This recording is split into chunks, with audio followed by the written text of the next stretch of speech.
Yes, yes, ladies and gentlemen, welcome back again to my podcast. I really enjoy being part of my audience. I don't take it for granted. Today I've come so that we can discuss a number of things, especially about Donald Trump.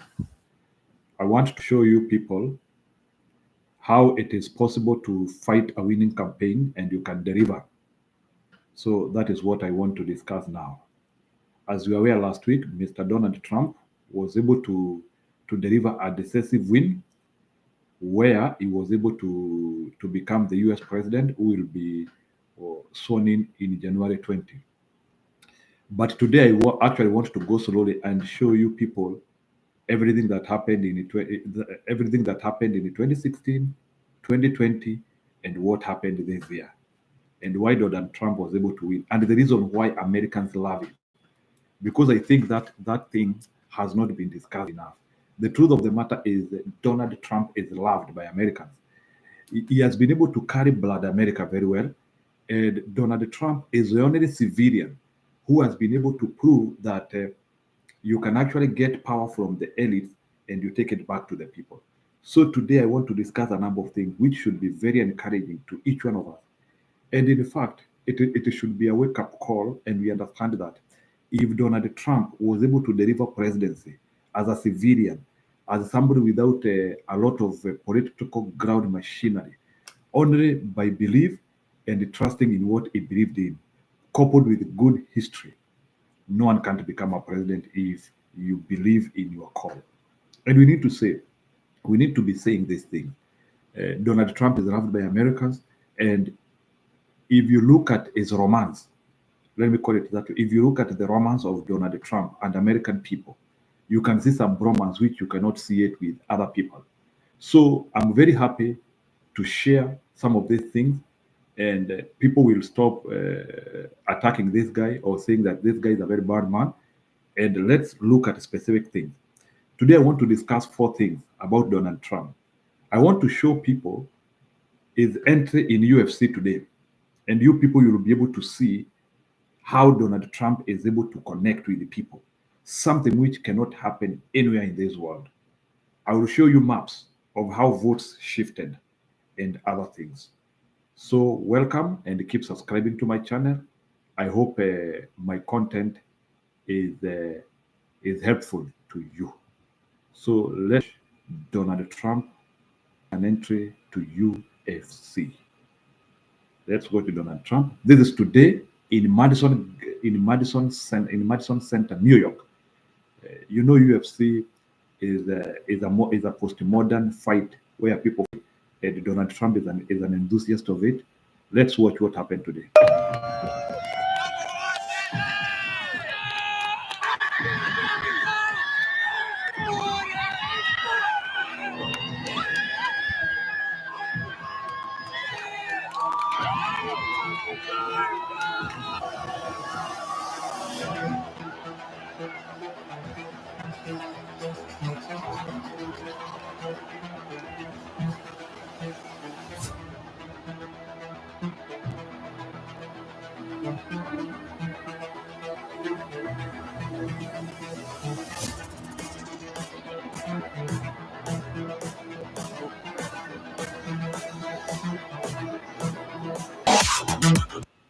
This is the future.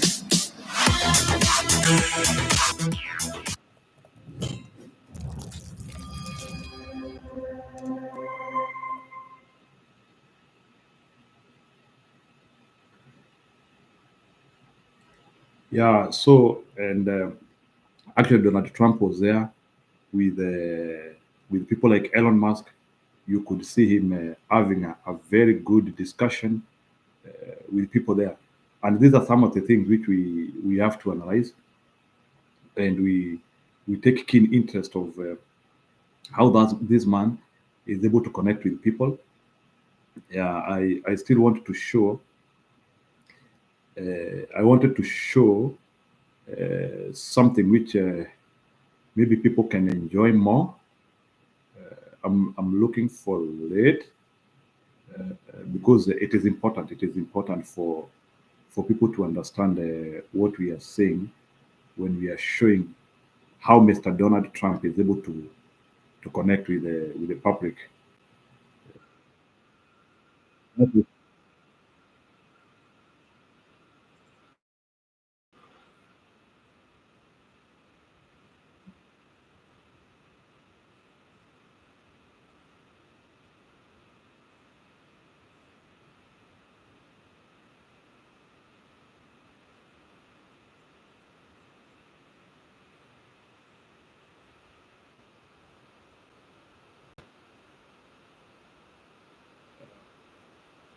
So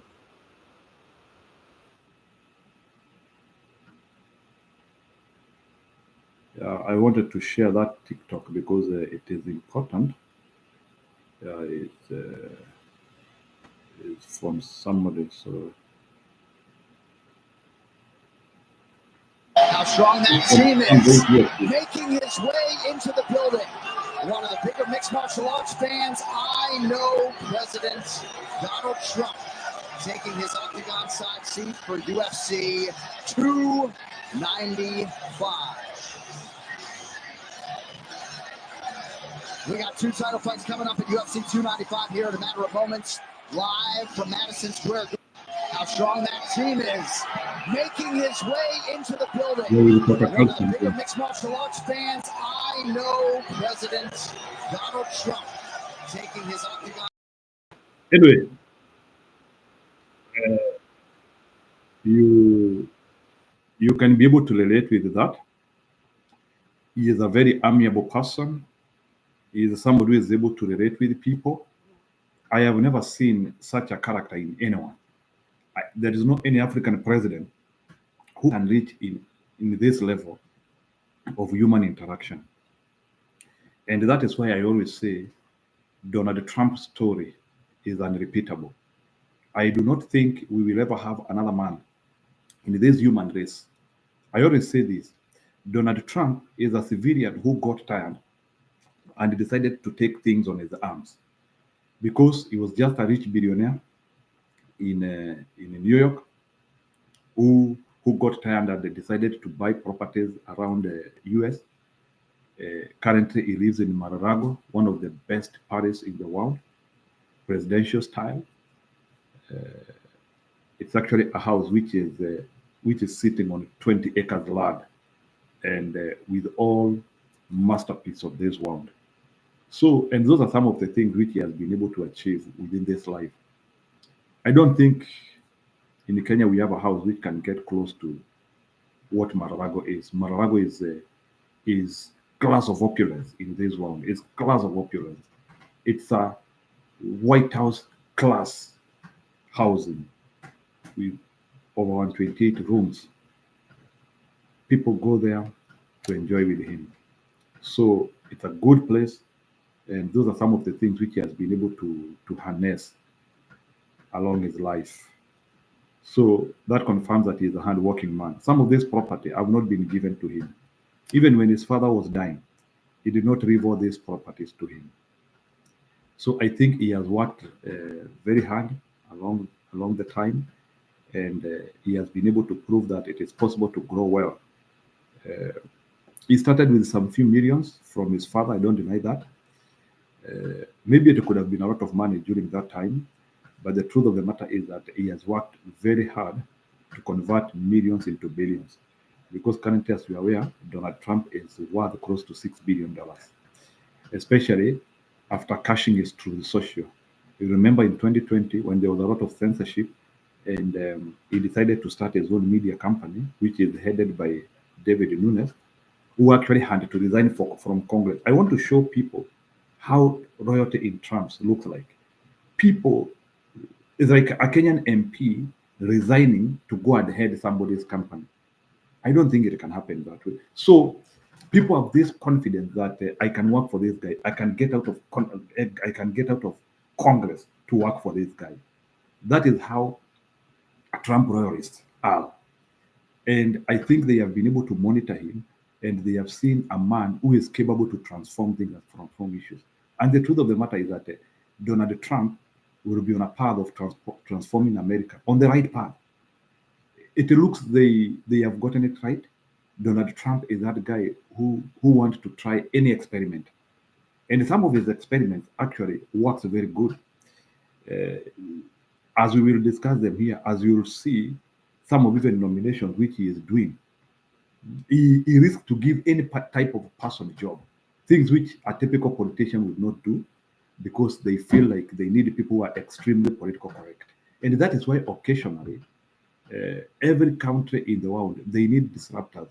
We need people who can be able to get out of the norms, out of the usual things which people believe in, and people who are able to experiment new things.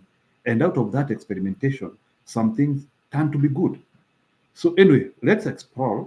So I will begin by exploring the American map, how it has shifted from 2016. Remember, Donald Trump is the only living American who has been able to vie 3 times.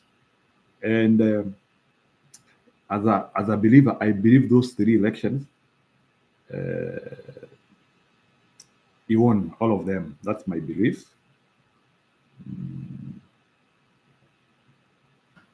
So you don't need to believe in that because there are those people in written literature. I understand. But let's discuss this map.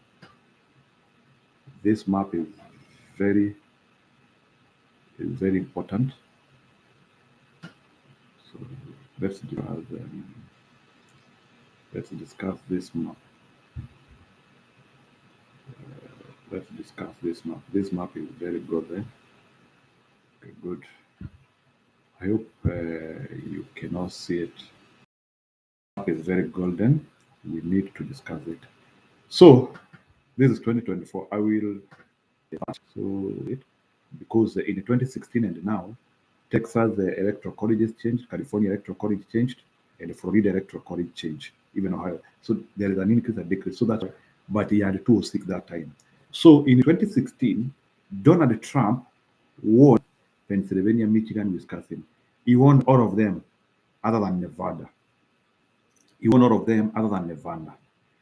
In 2020, that election which some of us dispute, this is what happened. Arizona went, Georgia went, Pennsylvania went. That's how Joe Biden was able to do it. So Joe Biden did it that way. Is the real juice is Donald Trump now won all of them, and for Donald Trump to win, so even actually for Donald Trump to win Nevada, what actually happened to California? California became more red. So, and as California was becoming more red, especially in these areas which are neighboring Nevada, that reddishness till I don't know, maybe it could be Nevada which influenced those areas, or maybe they influenced each other because of how life was, became much red, and that is why even Trump was able to win the popular vote because he was able to reduce the amount of votes that Democrats usually get in their state. And that is why that concept where he decided to go and campaign in blue states was very important for him to be able to win the popular vote because he was able to reduce the popular vote, and he was actually able to win. And that's why he became a postmodern Republican who was able to win everything. Everything. He won everything. So it was a clean sweep. So 2024 now, Donald Trump won Nevada.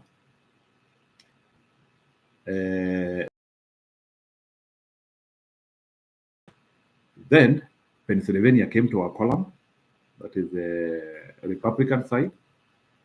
Michigan went back to Donald Trump again, and Wisconsin went back. So that is how, because like for example, if you look at all these border states here, all these border states here, they have been having the issues of immigration. Like for example, if you remember during the debate when Donald Trump brought the issues of ETOs, he referred a city which is in Colorado here. And actually, it became a very polarizing issue during the election to the extent that Colorado was able to vote for Donald Trump very highly. And it is something which we need to take keenly and understand. So I think Donald Trump was able to recreate this map. And this map is trying to show that Republicans are getting a lot of gains in America, and there is now a confirmation that America is becoming more conservative. I think Americans decided, in America there is this issue which has been called woke. People are becoming woke. It's like they are adopting things which do not make sense. People are adopting like the issues of schools, in schools, the issues of military, like people in military. There was a lot of stupidity happening in America, and any civil man within United States, they felt that the country was drifting in the wrong direction. Leaving alone now the issues of economy, which was also another key thing which people used. But the truth of the matter is, there was a serious culture change, which some regular Americans were feeling that that culture change was not helping America. In fact, it was making America less competitive. It was making America less competitive in the global stage because people were feeling like America was concentrating more on social issues which were not making sense. And that is why there was that resounding authority and mandate to Donald Trump to actually defeat the Democrats. And to frankly speak, the Democrats were defeated and devastated. I do not think Mr. Obama and the rest and the people who are around the Democratic Party, they have capacity to regroup again in the modern time.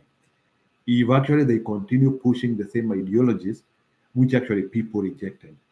Personally, I feel America is trending in a better direction than Europe because you can see now America has told wokeness no, they don't want those issues of wokeness, the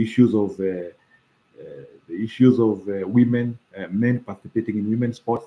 They said no. The issues of DEI, they said no. So to me, I think America was able to be guided in a more clear path of posterity. And I think based on what happened, unless Democratic Party decides to change their way of life, I don't think they will be able to recapture power very soon because even they are losing their members seriously. You can even feel there are some Democrats who no longer feel like they can vote for that party again simply because they feel their party has been able to abandon everything which made America. And it has been a serious issue from thousands of them. Let me share a county's shift and you see percent. So I want to share the county because we have to see. So there are those counties which made differences. There are counties which are called bellwether. Bellwether counties are those counties which they are very critical in America. And most of the time, even in 2020, Donald Trump was winning almost all of them. However, in 2020, there was a lot of issues and we don't know why. But let's see the counties which made a difference this time around, by state. So let's see, even with their percentages. Okay, good. So I will look at swing counties which made a difference. This is what happened, and we will compare. Let's start with Pennsylvania. Just as I discussed, Pennsylvania was the mega state which produced for Donald Trump. This is Pennsylvania, dear brothers and sisters. Now, for Pennsylvania, Trump flipped Bucks County. And I want to show you people how Bucks County flipped. In 2016, Donald Trump had Bucks County with 0.7. Then in 2020, Bucks County went back to Joe Biden with 1.2 over percentage. Then in 2024, Bucks County became more red with actually a margin of 1.8.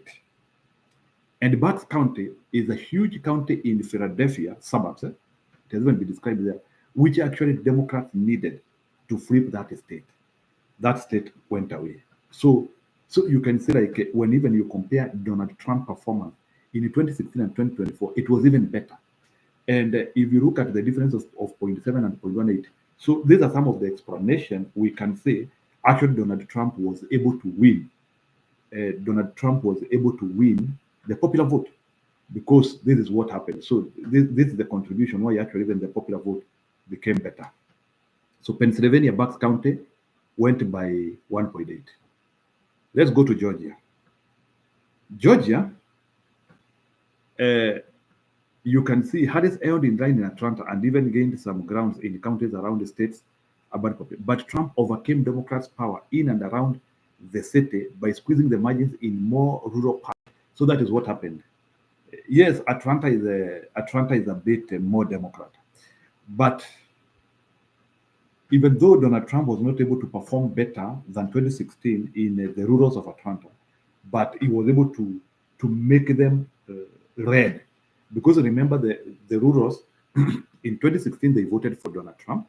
In 2020 they shifted to Joe Biden with a 0.3, but in 2024 they shifted back to Donald Trump with a 0.2. So those are the suburbs of Atlanta. So that is how now Georgia was able to become now red using this map now, because you can see now we shifted from Joe Biden 0.3 back to Donald Trump 0.2. North Carolina, he won all the three cycles. But you can see the reason why actually the margins of North Carolina reduced a little bit. It is because though he performed better than 2020, is that in 2016 he won with 0.7. But in 2020, the margin of win reduced to 1.3. But again, in 2024, the margin came back to 3.3. So that's how Donald Trump was able to keep North Carolina, which is a very serious swing state, which he needed. Remember, there was a propaganda from Democrats, which was saying this North Carolina is they could flip. But remember that propaganda came and also it was encircled with the other propaganda of Iowa, where also they were claiming that they will also win Iowa. But it was a battle of the world when they did not win. Good. Let's go to Michigan. Remember, Michigan was blue 4 years ago. Michigan there is a county called Wayne County, and that Wayne County, Donald Trump was able to shift it back to red, actually with some more bigger margins than 2016. Remember, if the margins are bigger than 2016, you are reducing the gap of the electoral college. No, not the gap of it. You are reducing the gap of the popular vote. So you can see in the Wayne County, Donald Trump in 2016, he won by 0.2. Then in 2020, Joe Biden won it by 0.8. Then in 2024, Michigan, Wayne County, a critical county, Donald Trump returned it into a scorer by 1.4, a difference of 1.2. That 1.2 was that number of votes which actually Donald Trump used to reduce the gap of the popular vote. Wayne County. Also, Donald Trump in Michigan, he also had some gains in Oakland and the Genesee counties, north of Detroit, and the flipped Saginaw County. And even there is a county called Saginaw where Donald Trump flipped it. Remember, you people, when you hear of Detroit in Michigan, you also need to understand that demographics are changing a lot in America. Actually, even though we have black people living everywhere in America, you people, you need to understand that black people have been highly associating with the Democratic Party. And you need to know that Detroit is close to 90% black people. So you have to understand that that one is a very hard ground for Republicans to play in because there are too many black people there. But you can see that there are also some good gains in those areas which were near to Detroit, and it was actually a big gain for Donald Trump, and it was one of the things actually which made him recapture Michigan back into his column, because we can see that gain of 1.2 from a very serious county. Let's go to Arizona. Arizona, this is Sun Belt. Arizona down near Nevada there. It's at the border. I think this Arizona is one of the places whereby people have been affected by migration. There was too much illegal crossing of border. There are some counties like Duma counties there where I think people are not very happy with what has been happening with the Democratic regime. Now, this is what happened. Actually, this is what even actually made Donald Trump even to become very competitive in Arizona. There is a county there which is called Maricopa County. Maricopa County is very huge, and much of Arizona votes actually come from this place, Maricopa. Remember, in 2020, Maricopa is the county actually which made Donald Trump not win this state. And this is what happened within the last 8 years. In 2016, Donald Trump won Maricopa by 3.5. Then we shifted it by 0.4. That is Biden shifted it by 0.4, and then he won again by 5.5. So that is a change. That is a change. So you can see there was a change of 2% in Arizona from 2016 to 2024, whereby he was able to gain 2% in that critical county. And that's how he won Arizona. Let's go to Wisconsin. Wisconsin, Trump was able to maintain 2016 and 2024 support. And that's why you can see, like in Wisconsin, it's that state whereby it was defeated by some thousands by Joe Biden. So even though he was not able to flip some counties there, and Harris won Door County, which was a bellwether since 2008, but she failed to run up numbers in Milwaukee, and Trump improved in rural parts of the state. So actually, what made Donald Trump win in Wisconsin is that even though there was no major county which was flipped back to red, the truth of the matter is that he reduced the gap of win of Democrats in their places, and then he increased more votes in rural areas. And actually, I want to confirm to people here, the secret weapon of Donald Trump in this election was because, rural America is highly Republican. So people in the rural America, I'm not talking of cities, big cities, where there is a lot of wokeness and the people think. So what Donald Trump did in this election cycle, there was heavy voting in the rural areas. So as this heavy voting in the rural areas was coming, they were now putting the major cities, which naturally vote for the Democratic Party, in an edge of competitiveness, because now they were actually reducing the margins, which Democrats usually win occasionally. So then we have Nevada. So in Nevada, for your information, in Nevada, Donald Trump lost in both previous elections, that is 2016 and 2020. But the beauty of Nevada this year is that Donald Trump was able to win it by 3.1. And there are some counties where he got a lot of gains. Trump ate into Harris Reid in Clark County. So in Clark County, Donald Trump, even if he did not win, he was able to reduce that gap. Then the state population center and home to Las Vegas, he lives in Waukesha County. So there's a county called Waukesha where he read, home to Reno, the state's second largest city. So you can see Donald Trump was able to win some of those serious places. So that is actually the shift. So you can see how the shift was moving from 2016, where Donald Trump actually did not win that state. It was won by Hillary Clinton, and then Joe Biden keeping that state, and then that state going back to Republicans. So now, this is now how competitive the Republicans were. And no matter what we say, this election was, Donald Trump was undefeatable. There is no way in which he could have lost this election based on the numbers which he ran on his column. It was very competitive. He did very well. His game plan was very good. He had a proper coalition of different people. And actually, those people, we have now started seeing them. We have now started seeing them in the parliament or in his cabinet. We are now seeing that competitiveness, and Donald Trump is now bringing those people into his cabinet. You can hear Donald Trump is one of the most trustworthy human beings we have. If he has a deal with you, he will never go against that deal.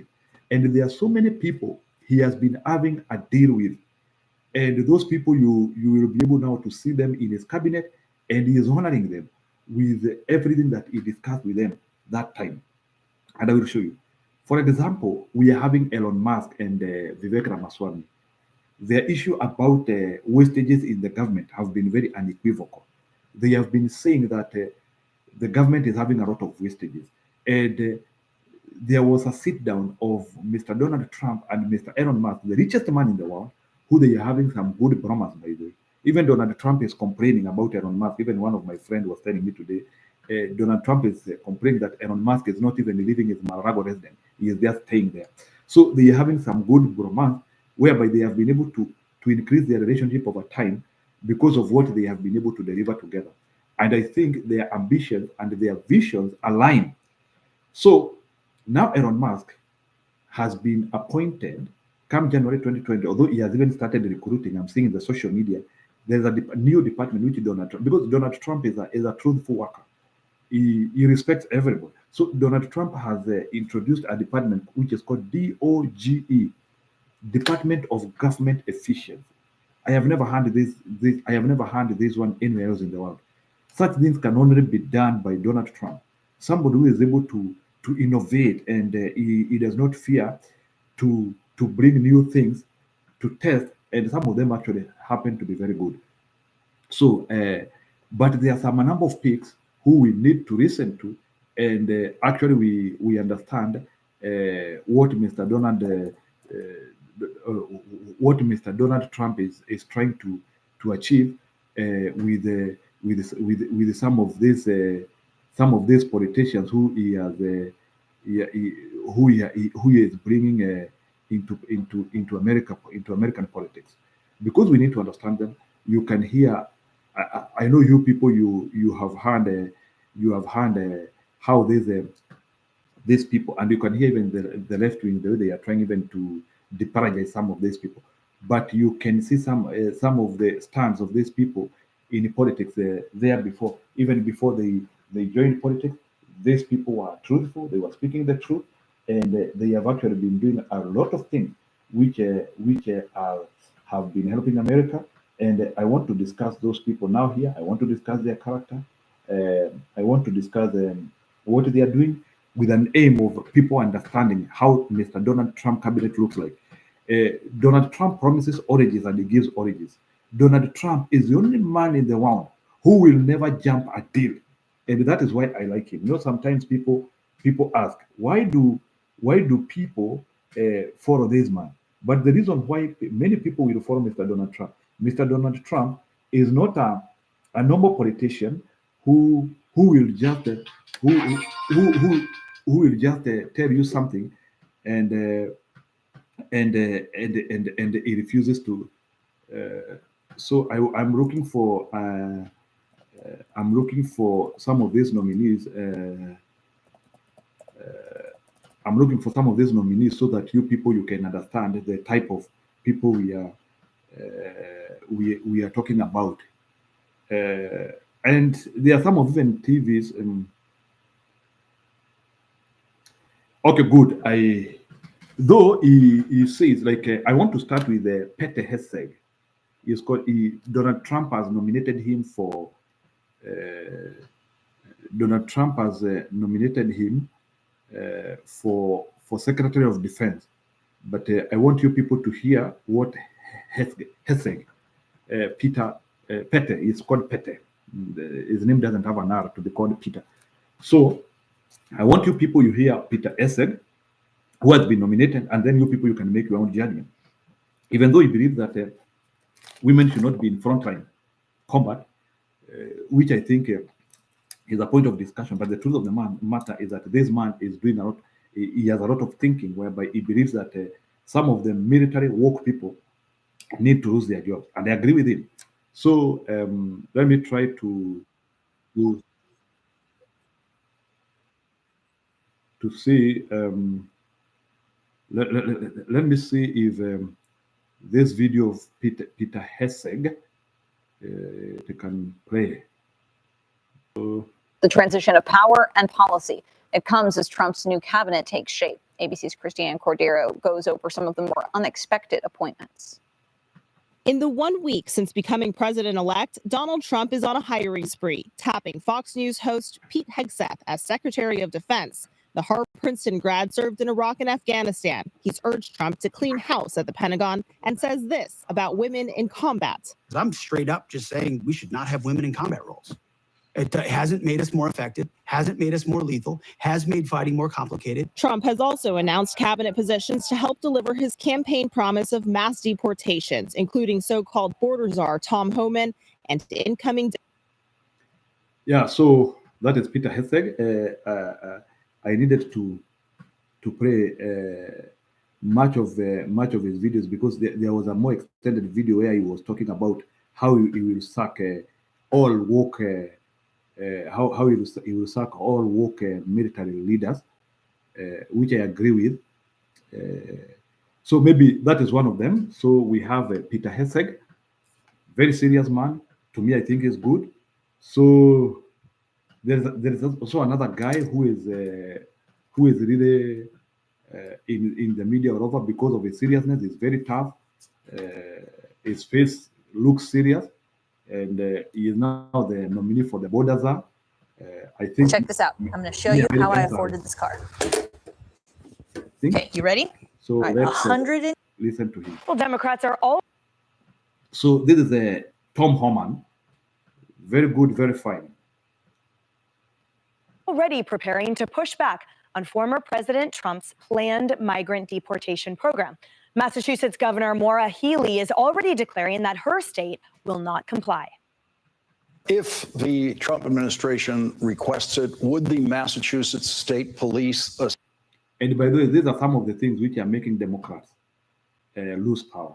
You can hear now people want to deal with illegal immigration, people getting into American country illegally, and some Democrats are saying that that thing is wrong. These are some of the things whereby they are losing elections this area. Assist in mass deportations?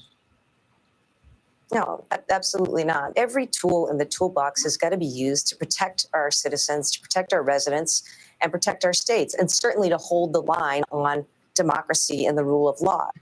But the president-elect's newly named border czar, Tom Homan, says he won't be stopped by sanctuary cities or states. Watch. And look, I've seen some of these Democratic governors say they're going to stand in the way. They're going. That is Homan, a serious man in America. He will protect the border. Let's hear what he says. They're going to make it hard for us. Well, a suggestion: if you're not going to help us, get the hell out of the way, because we're going to do it. So if we can't get assistance from New York City, and we may have to double the number of agents we send to New York City, because we're going to do the job. We're going to do the job without you or with you. And Homan defended the president-elect's deportation plan. Okay. Good. So the next person which I want us to discuss is RFK Jr. RFK Jr., another fantastic guy, and he is talking about food poisons. He had a deal with Mr. Donald Trump, and his discussion is that Americans are not eating healthy food, and he has a plan. The media is calling him anti-vaccine, because there was a time when he was fighting vaccine. I don't think that is entirely true. What he was saying is that he wants those people in vaccines to be put in checks. They are not only supplying vaccines without where people have idea. Listen to him, and then you tell me.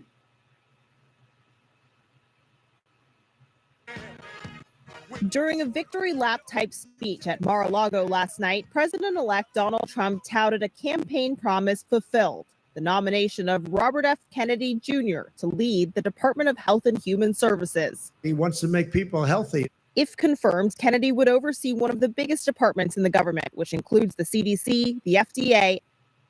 With the White House secured, President-elect Trump is ready to enact his Make America Healthy Again agenda. RFK Jr. says, Make America healthy again. So, and if you can see, everybody in the Trump cabinet is talking about making something great again. If it is border, make border great again. So you can see consistency of messaging about. And by the way, RFK is a previous Democrat. He is a guy who was blocked from vying using the Democratic Party. He became an independent and then flipped back to Donald Trump column. Donald Trump, they were able to form a coalition. Some of the things that really made this person win. I believe RFK Jr., who comes from the famous and the powerful Kennedy family, pulled close to 5 million votes to Mr. Donald Trump. Listen in. it's time to clear out entire departments in the FDA. But what exactly does that look like? Here with reaction, Fox News senior medical analyst, Dr. Mark Siegel. Dr. Siegel, thanks for being with us. What would that look like? What does he want to clean out? Well, it sounds like he's focusing mainly food, drug administration. Right. Now, with food, it's a mess. I mean, I think that there is a problem in American food. There is a lot of obesity. There is a lot of poisoning in the food. There is a lot of lack of quality in American food. They are saying there. of the stuff in supermarkets is ultra-processed foods. You know what an ultra-processed food is? It can't remember what soil it came from. It can't remember what farm it was grown on. It's been so chemical. Ultra-processed food and the foods with a lot of chemicals. These are things which are being said in the media. They are no longer a secret. Many other times when people have been speaking about lack of quality food, most globally, it's not an American issue alone. People have been whispering about it. Now it came into the media. And then there are people right in Trump administration who want to handle this issue of poison in the food. And they need to be encouraged. And we need these people. And that is why Donald Trump had to win this election, because Obama can't do this, Joe Biden can't do this, no one can do this. We needed a completely an outsider, somebody without buckles, somebody who can see things clearly, somebody who can understand how a regular American is suffering and implement that. Well done, Mr. Donald Trump and Bobby, for making Americans realize that this was an impending issue requiring solution. That it doesn't have any connection to the original food it was. And it's why we have an obesity epidemic in this country. 40% of Americans are obese, leads to all kinds of... They are now confirming Americans are extremely obese. Sure, you can look at kids. Kids are obese. Some kids are obese. It's something which is now coming from the media. It's serious. Diseases that I treat: heart disease, high blood pressure, stroke, heart attacks, and yes, even cancer, multiple cancer. So that's a good... You can hear he's even claiming even kids have cancer. And the majority of these things, they are coming from quality of food. They decided to handle. It was a very contentious issue because maybe of the people who produce some of these foods, because they are very big industries, which would want the status quo to remain. And I believe JKF is the only man who will be able to do this. Unfortunately, it's a big battle for him. It's not a job which he can easily win. It is to me, I believe this will be the hardest job for him, because whatever will happen in America could soon even trickle down to other countries. And I see mega businesses going into losses or even losing businesses because of their food not getting market any longer. So if there is one person who needs to be highly supported in this world, is RFK. I don't know how he will be able to do this. I hope the forces of goodwill will come to him, but it's a tough battle. It's a tough battle. These people could even design his Oscar. They could even design anything. I hope they will not pour money for him not to be confirmed. I hope RFK goes through this, because we really need this. Good place to start, because we're spending $4 trillion on our healthcare in this country. It's a sick care system, not a healthcare system. And the FDA, and one more point about this, they're also in charge of outbreaks, Ainsley. We have over 1,700 multi-state outbreaks of foodborne illness. 48 million Americans are getting sick from the food they eat every year, and that's also under FDA's umbrella. And they're very, very limp in that area. When we were interviewing RFK Jr., he said some things that were pretty shocking, like French fries at McDonald's, maybe made with 3 ingredients in Europe, but here made with, I don't remember the number, but 10, 20 ingredients that aren't healthy for you. Fruit Loops, different. They are comparing, they're saying that fries in Europe and fries here, they are made up of totally different ingredients. Fries in America, they have 10 ingredients. Fries in Europe, they have 3 ingredients. Which are these 10 ingredients? I thought chips is what we call chips. I thought chips in viazi na mafuta and na chumvi. I thought chips is salt, water, potatoes, and oil. What are these 10 ingredients which the media is talking about? It's crazy. And that is why Bobby is needed here. Dyes, he said, are in our cereal, but the same cereal made in Europe is not allowed to use those products. So why? This is America. Why are we allowed to put these products that are illegal in Europe? And you go to Europe and you eat clean and you feel great after you eat pasta and pizza, you don't gain any weight. But here, why are we allowed to put those terrible chemicals in our food that our children are eating? It's simple. We shouldn't be. And I just told you, I just returned from Europe. I could actually eat pasta and dessert again, and I didn't gain a pound there because it doesn't have those ingredients you're talking about. Canada also doesn't have it. Fruit Loops here in the United States, multiple chemicals, and as RFK Jr. says, in Canada, 2 or 3 ingredients. We don't police the amount of chemicals in our foods. They also interfere with fertility. That's one I didn't mention. Right. And when you become obese, you get diabetes a lot of the time. Then you have other multiple problems. When you're obese, there's the issues of fertility. So this one can also even explain why in some of the countries we are now having reduced fertility. People can no longer get babies. It's an issue which has been also accelerated by food. And now they have now put it into play. People can discuss it. That is RFK for you. Yeah. This is now he has a history as a social reformer, environmental activist. That's his background. So I'm very interested in his approach towards the food we eat. Yeah. All right. You also have a great op-ed in the Wall Street Journal, and it talks.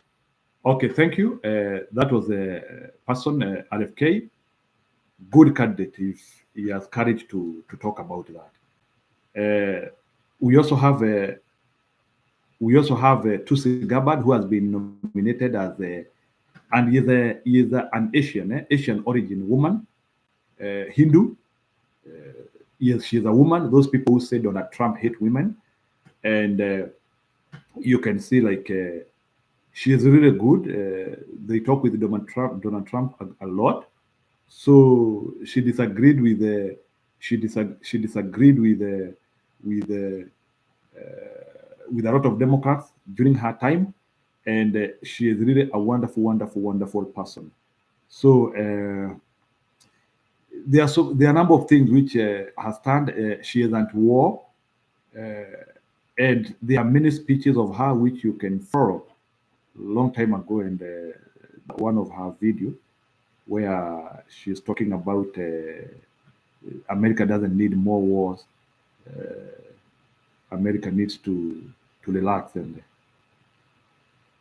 maybe you can hear that.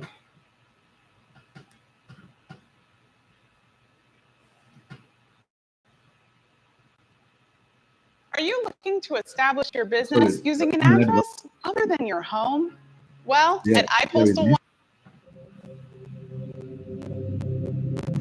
We must stand united and stand strong against those in both parties who never tire of war.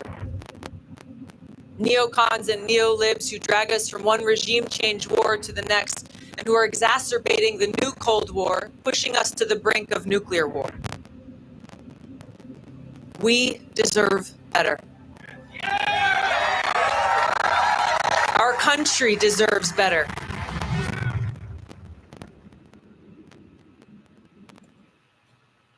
Who can't be happy of such a woman? Frankly speaking, who can't be happy of such a woman who is openly anti-war? So that is one of the powerful women who will be in the circles of Donald Trump. We also have other two women who we have to mention here, starting with the chief of staff.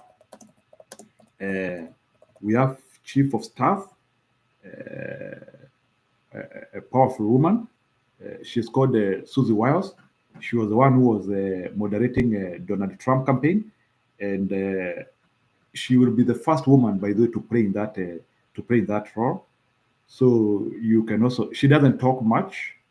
If you people remember, during the celebrations, Donald Trump wanted Susie Wiles to talk, but she refused that, and they gave another person to speak who actually gave a lot of accolades. Listen in, and you understand who is Susie Wiles. President-elect Donald Trump has announced that Susan Wiles will be his new White House chief of staff. ABC News senior reporter Catherine Falders is live near Mar-a-Lago in West Palm Beach, Florida, where the president-elect's residence. So, Catherine, let's start with this appointment. Who is Susan Wiles? What is significant about her becoming chief of staff at the White House? She has been, Terry, on this campaign since the beginning as one of the leaders of Donald Trump's campaign. She is known inside the campaign as somebody who is in the background, is quiet during meetings, doesn't raise her voice, elect. So that's essentially what she's known for. And she's honestly going to be the... By the way, she's around 65 years. Good. Actually, she has a nickname called the Ice Maiden. She's a good woman. Praised by many Republicans. She is tough. So that she'll be the first in that role, no one else. Then there is also another icing in the cake. We have the first press secretary in America to be under age 28. So we have press secretary of Mr. Trump That this is also another ceiling which Donald Trump has broken. She has.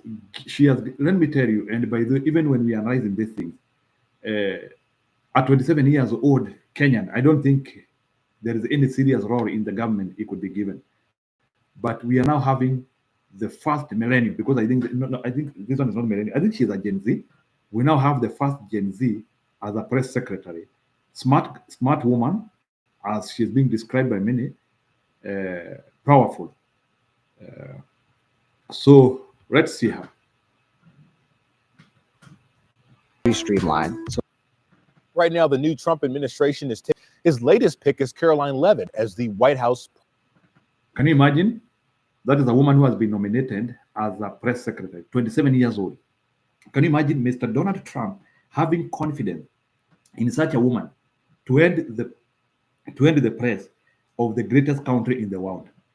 I now believe America is a country where any story happens. It's unimaginable. Can you imagine if this was China? Can you imagine if this was Russia? This is America, where at 27 years old is becoming the press secretary. Press secretary is a prestigious job. Press secretary. She was most recently his campaign's national press secretary. She was campaign manager, campaign press secretary. So I think it's just transition from campaign now to the government. I think she has learned a lot. I think even in the previous administration, maybe that time she was extremely younger. She was, I think, deputy press secretary. I think she was deputizing McKinney, the other one who, I don't know why they didn't consider that already. Maybe she would be given some other roles. But I think Donald Trump is also committed not to recycle any person.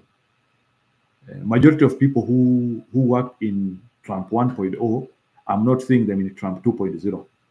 Maybe people like Resilient, when you come and watch this video, you need to advise me, why do you think Mr. Donald Trump is not recycling 1.0? 2.0, we are only seeing fresh blood. It is something which we need to discuss and look at it. Through Washington. That includes now former Congressman Matt Gaetz for attorney. Yes, another person who has been selected is Matt Gaetz as Attorney General. He is an handoff. He is a light winger, very committed. Some people feel that he is not a good choice, but I think there's a reason why Mr. Donald Trump chose him. I think there is some wisdom in having Matt Gaetz as the Attorney General. I think, to me, it is a fantastic choice, because he is a man who cannot be pushed around. You can remember in this administration, the Department of Justice was used to put Donald Trump into trial, something which was not very good, putting a former American president in the process of trial. It was something which they needed to avoid. They were unable to avoid. And I think that is why now, even now, people like Matt Gaetz, they are now coming in such roles, because now they need more serious people. Attorney General. Right now, lawmakers from both parties are pressing for the results of a bipartisan House Ethics Committee review into allegations of sexual misconduct and drug use, which Gaetz denies. House Speaker Mike Johnson says he will request the report not be released because Gaetz resigned from the House. I believe it is very important to maintain the House's tradition of not issuing ethics reports on people who are no longer members of Congress. I think it would open up Pandora's box. There's also new fallout over Trump's pick of Robert F. Kennedy Jr. for Health and Human Services Secretary. I've never seen this kind of shock and awe amongst public health officials. Kennedy holds no. So we have now, Rubio has been nominated as the Secretary of State. I think he is from the Latino community. And by the way, people, you need to understand that people from Latino community, they also seriously delivered for Donald Trump. I think having somebody from the Latino community in such a role, it was also something good in the right direction, because even Latino, just like the way we also say Black people have also contributed some things in America, it has also been good. So I think we can listen to him. This one was during campaign.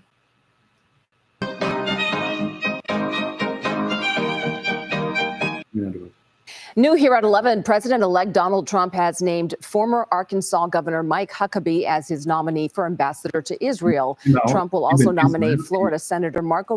that's also another important role. Remember, Mark Huckabee is a host in a Christian TV series. Mark Huckabee, he is a former Arkansas governor, where the daughter also became a governor. And you can see now Donald Trump decided to bring Mike Huckabee as the ambassador to Israel. Again, another commitment of unwavering support to Israel. Good choice again. Rubio to become Secretary of State. Marco Rubio. ABC's Perry. Now we are listening about Marco Rubio. So we will also discuss about those other appointments, including the two governors of Dakotas. We have the governor of North Dakota, who has been poised for Interior, Doug Burgum. I think was very instrumental in Trump campaign this time around, and the South Dakota governor, Kristi Noem, who will be the Homeland Security. Again, a tough woman who will be able to handle the border on the southern direction. I think these are some of the people who Donald Trump had to assemble so that they could help him in his cabinet. I think he needed more credible, critical people who have shown something somewhere, people who stand for something. That's why I think Donald Trump had to bring all these people on board. Russell has the latest from Washington. Sources tell ABC News President-elect Trump will nominate Florida Senator Marco Rubio as his Secretary of State. Trump's Republican rival during the 2016 presidential primary would serve as the nation's top diplomat and become the first Latino to hold the position. We are top. First Latino to be Secretary of State. Powerful. You know, even black people have held this position, for your information. That's why, to me, I think it was a very good choice for him. You remember Condoleezza Rice? Condoleezza Rice, a black person, was Secretary of State during Bush time. So I think for this time around, I think black people should also relax and not salivate for this position, because even during Joe Biden time, there was a black person as a defense secretary, and for me, I think now it was a time for when a Latino should also get higher in that position. To me, I think it's a good choice. He is a Florida senator.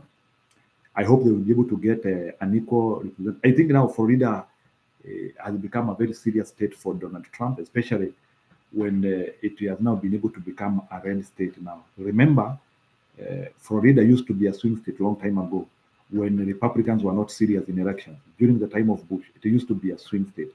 It's no longer a swing state. They are winning with over 14%. DeSantis has been there, the governor there, wonderful. Though he had a lot of glitches when he decided to become the president. But I hope they will be able to make fences along the way. But the truth of the matter is that Florida, good place, they have understood the assignment, and I think America is getting change from Florida. A long time ago, states like California and New York used to dictate the direction where America is going. But I think they have been boxed out by Florida, and I think Florida and Ohio are the pivot centers for America now. I think those are the states which are designing the next age of America to go. And I think any person who wants to see how diversification process is happening in America, I think now people need to start understanding how politics is playing in Ohio and Florida. To me, I think those are the most important states in postmodern America. Up to 2050, those states will be playing key role in the people who will be becoming presidents in America. Why? Because they have everything which is called American, and you don't have America without Florida. You don't have America without Ohio. They have everything. I think California and New York decided not to be America any longer because of their way of life, how they do their tool work, until they decide to come a little bit to the center, or they become more conservative. I think their eye of observation will continue dimming. Let's hear Marco Rubio. Tired of living in a country that is no longer dreaming big, but that is going to change tomorrow, and you're going to help change it. Rubio currently serves as vice chair of the Senate Select Committee on Foreign Relations. After being a leading advocate for supporting Ukraine in its war against Russia, Rubio has been skeptical of giving the country sustained support. Rubio's loyalty has dramatically shifted toward Trump years after Trump called him Little Marco. He has been a great senator, and he's a great guy. Sources also say Trump will name Congressman Mike Waltz as his national security advisor, the two meeting at Mar-a-Lago yesterday. The Republican from Florida is a retired Green Beret. He's known as a hawk on China. He supported giving... That guy will be the national security advisor. He's called Waltz. He has very good experience on Chinese issue. And by the way, people need to understand that Trump 2.0, he is giving more emphasis and more concentration on China. So I think Donald Trump will be very keen on China, their relationship with China. I think there is a lot of economic, there will be a lot of economic struggles or economic boxing between China and America, because I think on everything which Donald Trump is doing, there is that pointing of direction that Donald Trump is preparing to put China into terms. I think he doesn't want to be too much lenient to China, and it's something which someone can be able to monitor and see. So Donald Trump is becoming a bit keen on China. So maybe people need to also understand that Donald Trump will be extremely keen on China. I think his 2.0, his second term, is concentrating on China. There will be a lot of issues which he will be dealing with China. Aid to Ukraine while urging Europe to give more. Waltz on NBC. With a war going on in their doorstep, there are still over half the countries that haven't met their minimum, and he's going to push them hard, as he should. Tomorrow is a major day in D.C. Trump will visit the White House for his meeting with President Biden.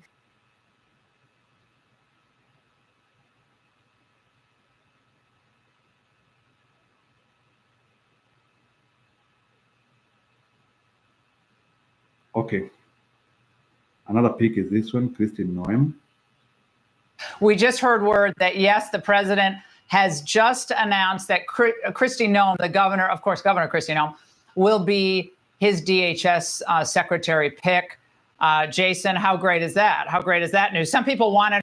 That is Kristi Noem. By the way, she's an old woman. She is in her late 40s, I think 46, 47. I think she has maintained herself. She's a very strong woman, very serious woman. She will be handling the Homeland Security. Homeland Security is about the border, is about security as a whole in the nation. So if you look at what has been happening in America, I think they needed somebody serious. And for some of these people to sacrifice their prestigious position, remember she is a governor in South Dakota, to go and serve for the next 4 years as the Trump Homeland Security is something good. So let's see. Her at Interior. They thought that was a better choice, but nevertheless, she'll be heading DHS, it looks like. Yeah, she's got her hands full. There's something like 265. I think she is replacing Mayorkas in Joe Biden administration, who has been hopeful. So I think you can now try to see the people who have been working for Joe Biden and now the people who will be working with Donald Trump. I want you people to see now the contrast. So you can see some of the people in Joe Biden regime were very relaxed. You can remember the hopeful withdrawal from Afghanistan, where people were falling from the plane under Joe Biden. So you can now see all those things now. To now, some of these tough people who I think they cannot supervise such an issue, whereby people are falling from a plane, trying also to escape from their country. So that's where America is moving from. So it has been from a very tense position, from a very bad position where Americans had lost hope, to now such a group which looks amazing. So that's why I wanted us, we look at each one of them and we look at their strength. This Kristi Noem, who is a governor in South Dakota, even when Trump has been away this 4 years, she has been one of the governors who has been pushing against some of Joe Biden's punitive issues. I remember not once she has even taken Joe Biden to court because of things which she felt were going to affect South Dakotans. So it's good also to follow some of these people. So she is one of the people, even when Donald Trump was not in power, she was able to keep Donald Trump policies alive. Because remember, when Donald Trump came in 2016, he had a very good policy. So Kristi Noem kept Donald Trump policies alive when Donald Trump was away. Remember, Donald Trump was not in the government. So Donald Trump's voice in the government was actually carried by some of these people. And that is why now Donald Trump has felt their allegiance even when he was outside power. There were some governors in the Republican column who shied away, who felt now that it was a time even to work with Joe Biden, even on some very dangerous policies. And they were very problematic, and there are some of the issues which have actually destroyed some of the cities. As you see, in America, there are some cities which they call sanctuary cities, which are not very good. These sanctuary cities, their work is to come and suck the coffers of the government, the monies. And these are some of the issues which some of these people, not all states in America, they accept to become sanctuary cities. But some of these people, they have actually been, without them, 2020 to 2024 could have been hell to America. And that is why these people actually, they have to be taken by Trump. Trump now needs more loyal people, more committed people, because Donald Trump understands that he has now more problems to deal with for America, because there have been a lot of devastation in America from the last regime, and he has now to have two serious people. I think that's the reason why he has refused to recycle majority of them. Go on, Christian Noem. 1,000 people at Homeland Security. You got about 65,000 that are at the Transportation Security Administration. You have the Secret Service. You got FEMA. You got FLETC, the Federal Law Enforcement Training Center. You got the... And I think this is the first time when smaller states are now benefiting. That's why I'm trying to tell people, Donald Trump is having something. Remember, Christine Noem is coming from a very smaller state in terms of population, in terms of electoral college. South Dakota has only 3 electoral colleges. And you can see now Donald Trump has given her that position. South Dakota is up there in America, close to Canada there, neighboring North Dakota. So those are the states. And now you can see now he has now decided even to put these people in the roadmap. Remember, because of how America is composed, some of these small states, it's not easy for them to produce presidents, because maybe they do not have that heavy mass of negotiation to bigger states. But now you can see now Donald Trump is bringing that recognition.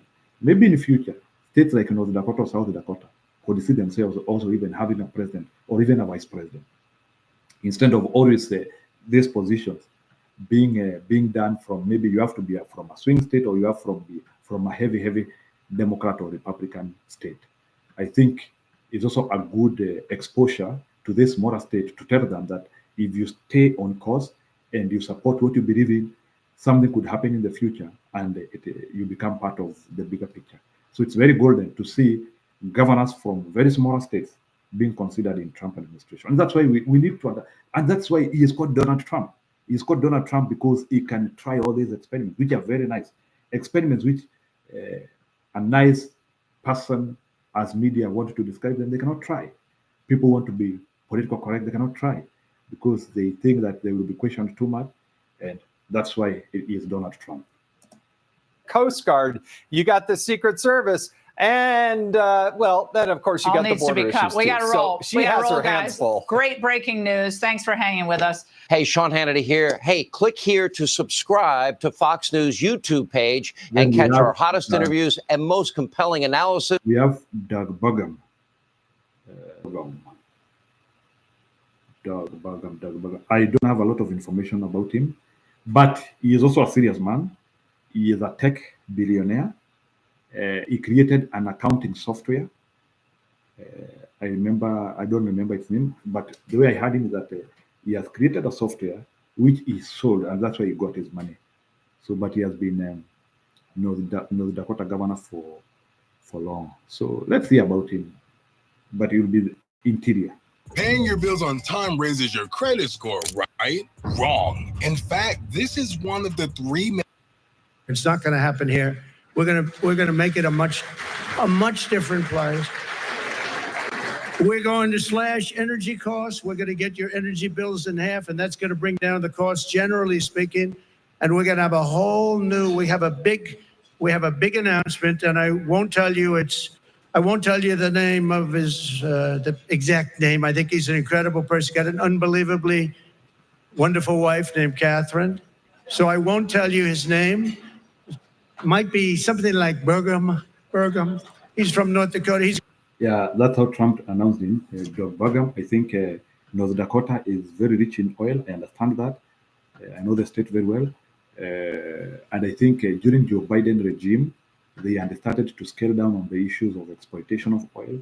With experience of being in North Dakota, which is very rich in oil, I think he was a good choice in this stuff. Fantastic, Donald. He's going to be announced tomorrow for a very big position. So everybody's waiting. There he is. Hi, Doug. He's going to be announced tomorrow, and we have somebody else that's probably coming land interior that is going to be in this. So that's what happened. So anyway, he ended up announcing him anyway. So again, there is also something unique. You people, I also want you to see. You also need to understand that in the same dinner, which actually happened 2 days ago, there is a guy who used to throng our movies when we were young. He used to be called Sylvester Stallone or Rambo. I wish you people you can see the bromance which Donald Trump is able to create or to have with some of these celebrities. I'm not talking of Hollywood celebrities who do not matter.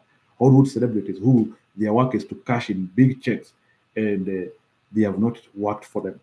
But some people who have really worked hard, who are carrying the American brand, and you can see them that they have really helped America to grow, and you can see them.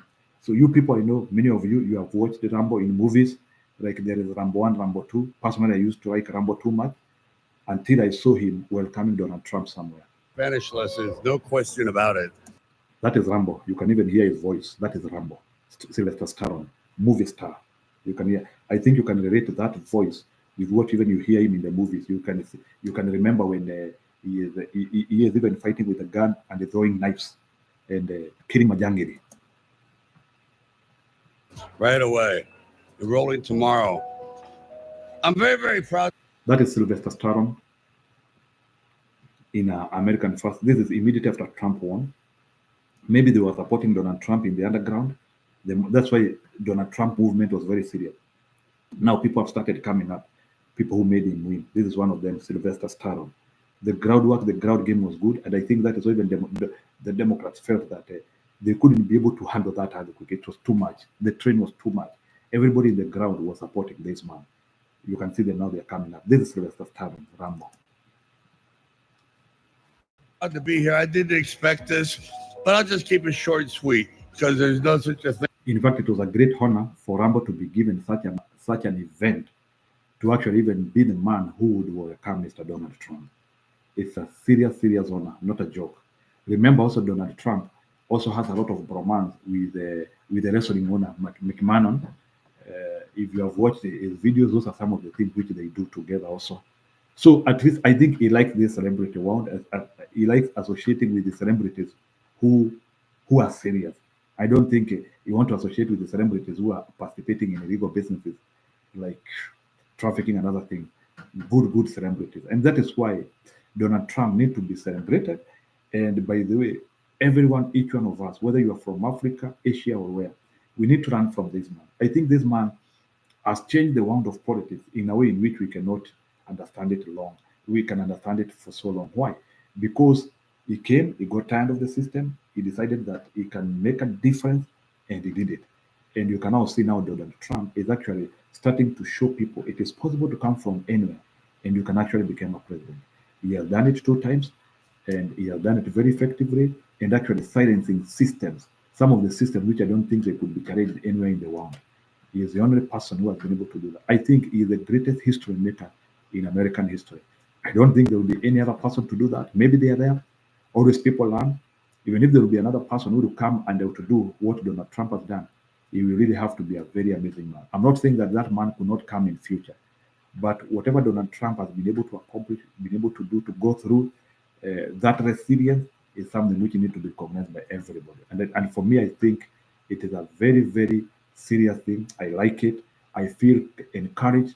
Like, despite the challenges which I'm facing in my life, despite what is happening in me, with resilience, courage, and hope, I can make it. And Donald Trump is a true case that never give up. I remember even in 2020, when the election went the way it went, I remember in his press conference, he said, things are tough, elections are tough. He likes using that word, but he said, there's no giving up. There's no giving up. All media people wrote him out, I remember. People say now this man is dead, this man is finished. He cannot resurrect again. But I saw Donald Trump with that fiery face. He said, there's no giving up. I thought that maybe it was just a courageous voice which somebody just tells his supporters so that his supporters can be able to exit gracefully. But the truth of the matter is that this man has shown there's no giving up. I think it's the greatest sermon which I have been given by somebody in real life. Not like the sermon which somebody is talking to me over there, I listen. but as someone which you can listen to somebody in real life. I think is a speech too. Like his life is a real testimony. I think we need to teach ourselves from Donald Trump accomplishment. Sure. When I did Rocky, if you remember, the first image was a picture of Jesus. And it says Resurrection AC Club. I found a church that had been converted to a boxing ring. So the image pans down from Jesus onto Rocky being hit. And at that moment, he was a chosen person. And that's how I began the journey. Something was going to happen. This man was going to go through a metamorphosis and change lives, just like President Trump. That is Sylvester Stallone, the man who you used to watch in the movies. You can see him. We are in the presence of a really mythical character. I love mythology. And this individual does not exist on this planet. Nobody in the world could have pulled off what he pulled. He has confirmed the same thing which I was saying. No one in this world could have done what Donald Trump did. True. This was really a godly thing. Off. So I'm in awe. And I'll just say this, and I mean it. When George Washington defended his country, he had no idea that he was going to change the world. Because without him, you can imagine what the world would look like. Guess what? We got the second George Washington. Congratulations! Thank you, Sylvester Stallone. That was a very powerful speech from a patriotic star like you. You good? Bye. That is it. I think there is something we can teach ourselves about Donald Trump. Personally, I have taught myself a lot about Donald Trump. And I am glad to have been part of this podcast today. You people, please keep on subscribing in my channel. I'm happy because of your support. And we need to teach ourselves something. Even in Kenyan politics, we can have such a character. We can identify a human being who can be able to help us understand ourselves, and we can help him with the ground change, and we can actually unseat any government. So I believe that a determined people can unseat any government. I do not believe in defeatist spirits, whereby people say that they are defeated and nothing they can do. It's only that sometimes us in Africa, in Kenya, we have not identified the strength which masses have, the strength which people have. And the truth of the matter is, the government can come back to people. Today, our governments are owned by elites. Today, our governments are owned by people who lie to us. People are not serious to us. People are not working for us. But it doesn't have to be that way. It doesn't have to be that way, brothers and sisters. Things can change. And how can they change? They can change through our willingness to support and be on the path of transformation. We can say enough is enough to corrupt people. Enough is enough to liars. And we become part of that revolution, which could face Kenya, which could become the face of Kenya. We can actually have that leader who can be supported by every patriotic Kenyan, any person of goodwill, any person who wants a change Kenya, a Kenya which is hopeful. We can actually support that leader, regardless of the job they do, their race, everything, regardless of what people say about him. And I think a time of having such a character in Kenya, who is having strong moral values like Donald Trump has come. We cannot be talking of corruption scandals. We cannot be talking of unfinished jobs for millions of years without having not done something. So we will occasionally be teaching ourselves on what Donald Trump is doing in America, because personally, I usually esteem that man highly because of his commitment to help his country. The truth of the matter is that Donald Trump's commitment to help his country is too much. Despite everything which has been smeared to him and the bad things which have happened to him, he has never lost hope about his country. Our leaders, how many times have our leaders lost hope on us?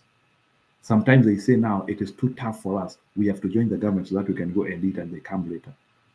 How I wish we can get that leader who will stand with the people all seasons. And people are never defeated, never abandon people. In fact, at the end of the day, people win. It's only some of us, we lose patience and we lose chance when we are almost there. I believe, even if it will take 10 or 15 years for the people in Kenya to win, surely we will never win. What we cannot do is to join the part of the rot. What we need to do as good patriotic people who want to see God in our day-to-day life is we have to accept that we want Kenya to be good for the posterity of our children. We want Kenya to be good for the betterment of our children and for the competitiveness of our country, to become good, to become better, to become an envy of the world. And that one will only happen when we have patriotic leaders, when we are not supporting liars, when we are not supporting people who are not committed, when we are not supporting people who their work is just to come and steal from us. It is possible, it can be done. If Americans can close their ears, they stop listening about this man has that 4 felonies. He has 91 criminal records. They stop listening about that. And they focus on the commitment which this man has, together with his background information, what he has ever done before. I think it's a learning lesson. We can pull these guys. We can pull these guys. We can make our country, guys. We can make our country better. So we don't need to be frustrated all the time. We can actually make our country, and our country can be better. Thank you very much.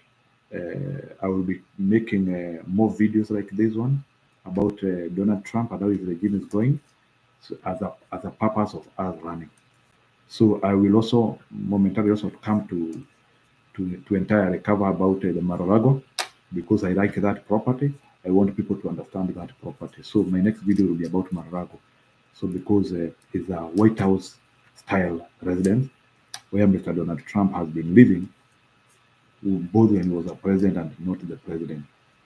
And actually for Donald Trump to be able to maintain the Republican Party for 12 years in a row, it's a big, big thing. You can remember the efforts which were done both outside and inside the party to make sure that that man was not a candidate.